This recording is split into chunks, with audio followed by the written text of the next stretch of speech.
Hi football aficionados, and welcome to my analysis stroke review of the latest football big hitter, Pro Evolution Soccer from Konami. Fox Engine games are much like buses, it seems. You wait for ages for one and then two come along at once. After the light and, as expected, slightly controversial Metal Gear Solid 5 from Kojima Productions, we now get a look at how the engine can be used elsewhere in new game types and less extravagant storylines.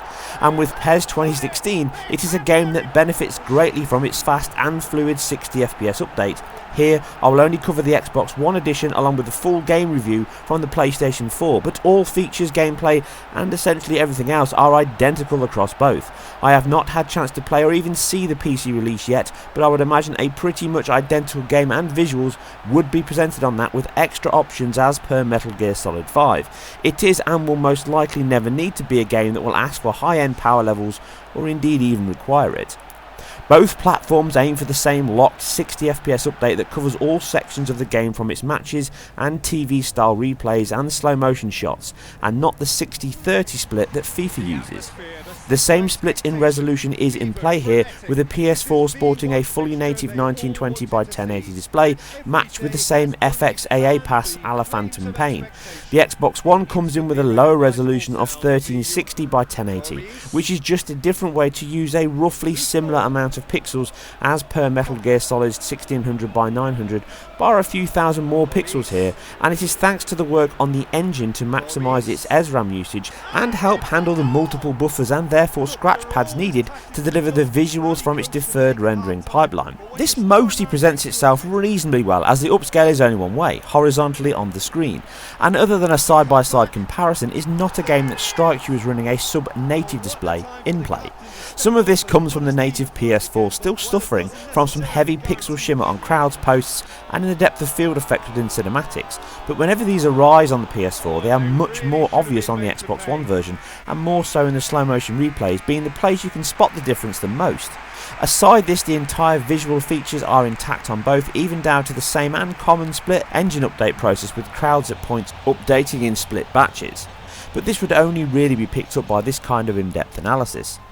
This means you are treated to the same linear lighting model and physically based shading model on the areas, kits and players, but this is where the visuals start to lose some of their impact, or at least are not treated to the same asset quality across the board. Some of the model players are pretty good, from Suarez, Pogba, Tevez, Iniesta, Xavi, Ronaldo. Some are much better than others though, with clear divides between the good and the bad.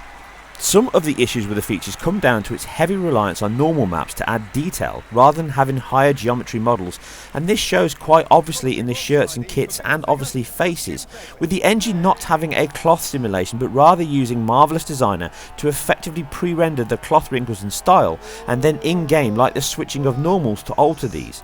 It flicks between LODs essentially to emulate the movement and wrinkles. In gameplay it is hard to spot and generally looks great, but with the game having such large close-ups and slow motion option replays, this technique can stand out, with the switch plain to see as the players move. Stadiums and less significant areas of the game also show some lack of polish seen on the players and kits. The walk-in leaves you thinking at times this is still a cross-gen upported, with much of the texture work looking very flat and some areas having incredibly low resolution maps. Also, it can look like it's not running the correct PBR shader passes, see complete. The DOF does hide this though, which includes a nice bokeh at times, but others in-game can be the same lower quality Gaussian blur. But although the game is very nice and the silky smooth framerate helps, it still stands in the shadow of FIFA when it comes to character models, fine detail at points and overall presentation. The Pregame Anthem has only a few set animation routines that runs for each player or team, and after just a few games it stands out and you skip, although FIFA is also guilty of this. Commentary has the same issues, with not a vast wealth of variation in recordings and some robotic linking of names within play, but is much better than before, and within the licensed UEFA Championship games with all relevant TV style, music and crane camera replays, it really excels and captures the feel of the game very well. Really getting onto the front foot. It's Neymar! Oh, no shortage of confidence there. Oh, that's just lovely skill. He's certainly a player who can single-handedly make a difference. Great talent. Intros for big games, weather and setup all deliver a decent variation as the build-up begins. But the commentary team do a good job, and most purists will probably turn that off on both games anyway and just strive to get straight into the kickoff, which at the performance level here is another rock solid showing from the engine on both platforms. Both in match and in replay, the frame rate never dips below its aim of 60, and some of the shortcomings in the visuals pave way to machines that are not stressed in hitting its performance targets, which is the single biggest factor in a game like this, as it needs fine control and pinpoint accuracy at times, which is always consistent and delivered with its stable 60Hz rate as expected.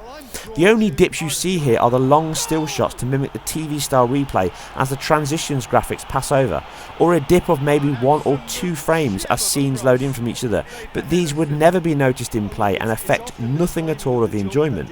And be stressed, the pause scenes, the longer dips, are intentional. When in play across both platforms, we see a rock solid dipless 60, even using the more stressful and closer third person views, allowing you to get right into the action. It matters not a jot. A great showing again for the engine. The controls are different to FIFA players. It carries far more physical weight in its player movement and ball physics. Controlling the ball and keeping it at your feet is harder and takes more finesse than its rival title. Again, shots and passing allows more fine control. As you hoof long balls, you can curve the ball after you've sent it airborne. Like all actions in the game, it needs time, with pass strength, team runs, through balls and shots all having much finer control options, making it harder to master, but more satisfying when you do.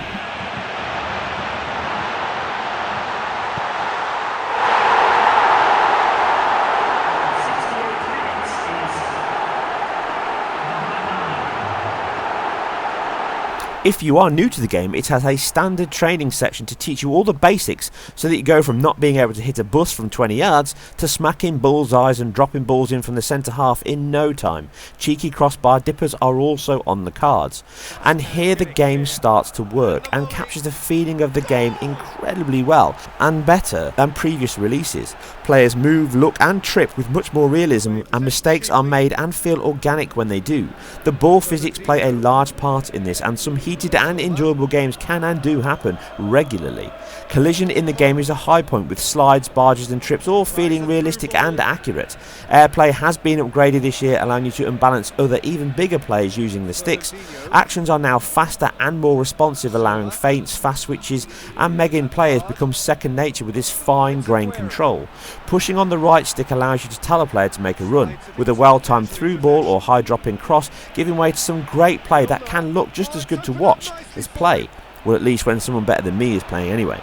As when playing as the god that is Messi, you have to try some of his dribbling skills, which unfortunately fail more often than not for me, but a fault of the player, not the game. The laser-eyed linesmen are still an issue, with them never seemingly missing a game or a line, even when it doesn't feel as if it was offside anyway. And obviously tackles are a little bit extreme in the fact that pretty much everything does tend to feel like a foul no matter what you do. But all of this natural movement comes from its improved animation system. Konami boasts 3 times the animation sets, which adds a much greater repertoire of pushes, shimmies, falls and play, along with the de rigueur of player gesticulation at referees, other players and the crowds from a selection of victory celebrations, without forgetting those epic fingertip saves. With the full UEFA Championship playable along with its presentation, fonts and music, it certainly delivers an authentic experience of the game well. This only improves with a group of players either on the same console or online, allowing many hours to just dwindle away. The procedural animation system using Havoc is great. Watching replays or even close-up shots does really show off its epic detail of human movement, mixing motion capture into kinematics at a level far in excess needed of other non-sport games. The way players lean into a run or the feet and ankles twist as they dig in, with all the great extra touches of players pointing as you play to receive a pass, or on runs looking up and across the pitch for space or a receiver. Even celebrations all look convincing, and aside some heavy clipping in parts that affect both games equally, it really does deliver very accurate and convincing movement, weight and physics from the ball that immerse you fully in the game. Some of the great replay shots from cracking goals you just scored allow you to revel in your glory, or claim pure luck if it's not your own handiwork. Teams and leagues are all close enough to recognise which and who you're playing for. Some pop up like Man United and Inter Milan that have their own licence plans, but aside a real need for actual teams, most of the players all look accurate. The option to download kits and import is still an option, a faff, but could help some that make that mental shift if needed.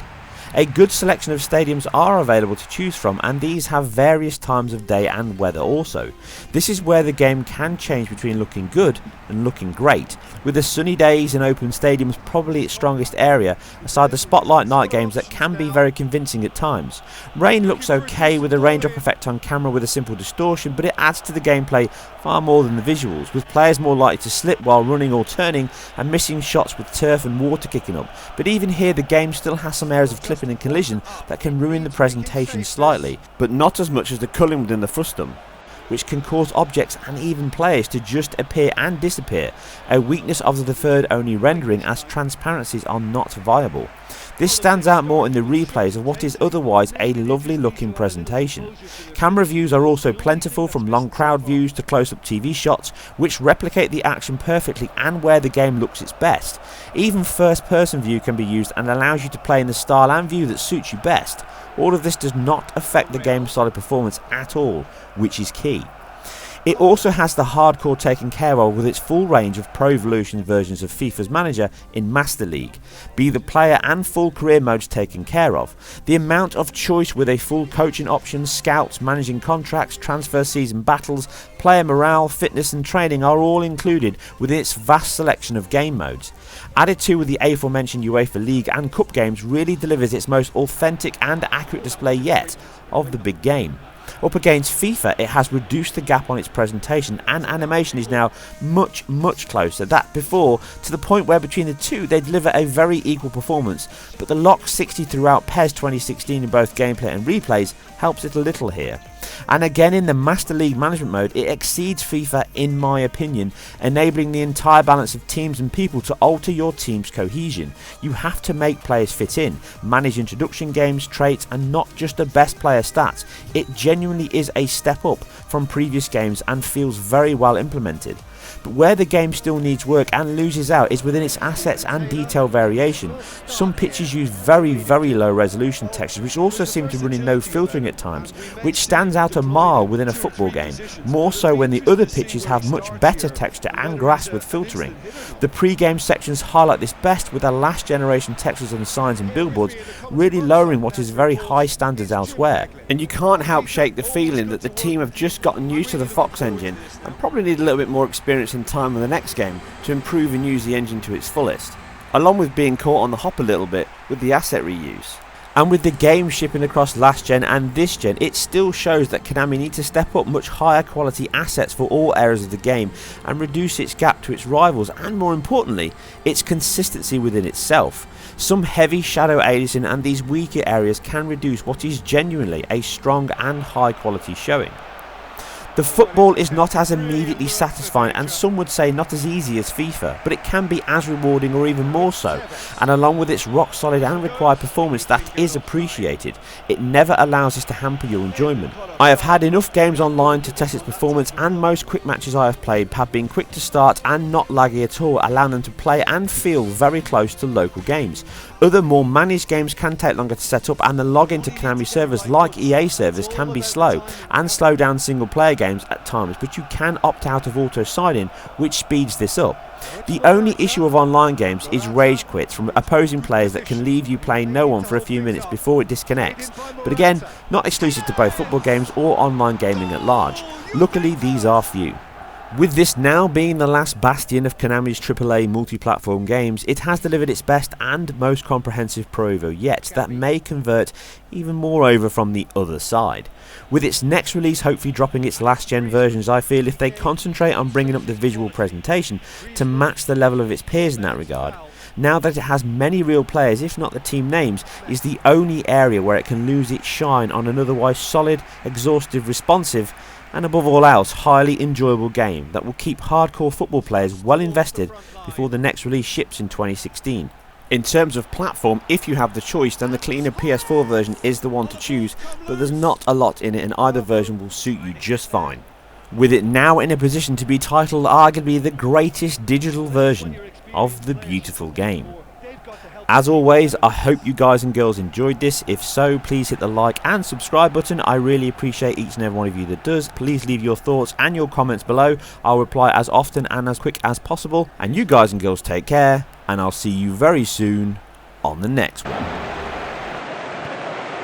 Just about hear the collective sigh there. They know they got away with one. Aimed long and direct. Luis Suarez. Luis Suarez! Oh, wow! An absolute pile driver.